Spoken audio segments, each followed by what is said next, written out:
नमस्कार। आज की जो कहानी है मैं आज आपको उत्तर प्रदेश की ही कहानी सुनाऊंगा और ये मेरे दादाजी की कहानी है। बहुत साल पहले की बात है। उस समय पे कोई मर जाता था तो 13 दिन के बाद मतलब एक क्रियाक्रम के रूप में लोगों को खाना खिलाना पड़ता था। आज भी खिलाते हैं, बहुत सारे लोग खिलाते हैं। तो उस दौरान उनको भी निमंत्रण आया। तो ब्राह्मण होने की वजह से उनको जाना जरूरी था क्योंकि वहां पर दक्षिणा वगैरह भी मिल जाता है। तो चल दिए। उस समय पे क्या था, न गाड़ी था न कुछ था, वो लोग पैदल ही चले जाते थे। करीब करीब ये 5 से 6 किलोमीटर दूर अपने गांव से पैदल चले गए।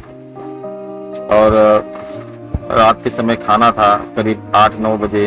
जब वहां से खा के वो छुट्टे तो वहां से आते आते इनको काफी लेट हो गया। कहीं और भी उनके मित्र के साथ वो निकल गए और वो सब काम निपटाते निपटाते इनको लगभग 11, साढ़े 11 ऐसे कुछ बज रहा होगा। तो उस दौरान वहां से आते आते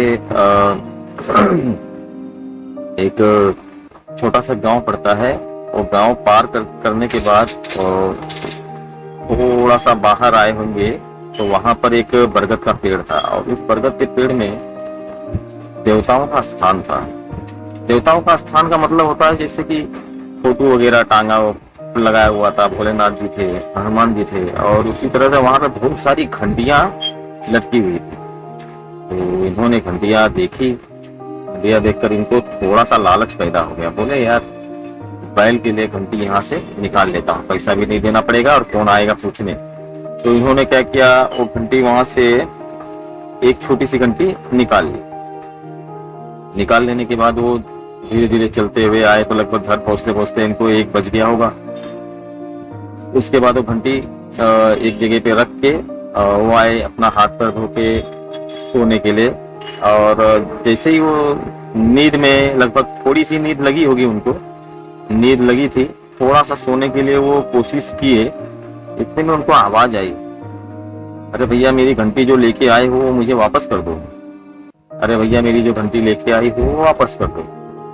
तो उनको समझ में नहीं आया। वो बोले कि यार कौन बुला रहा है। तो बाहर निकले और यहाँ वहाँ आजू बाजू में देखे तो कोई नजर नहीं आया। तो फिर जाके वो सो गए। उसके बाद थोड़ी देर में जो घंटी लाए थे वो घंटी अपने आप बज रही थी। अपने आप बजता हुआ देखकर उनको थोड़ा सा अचरज हुआ। तो वो बोले भाई ये क्या हो रहा है मेरे साथ, मुझे सोने नहीं दे रहा है कोई। तो वो क्या किया, वहां से घंटी को उठाए और फिर पैदल वहीं से चलते आए।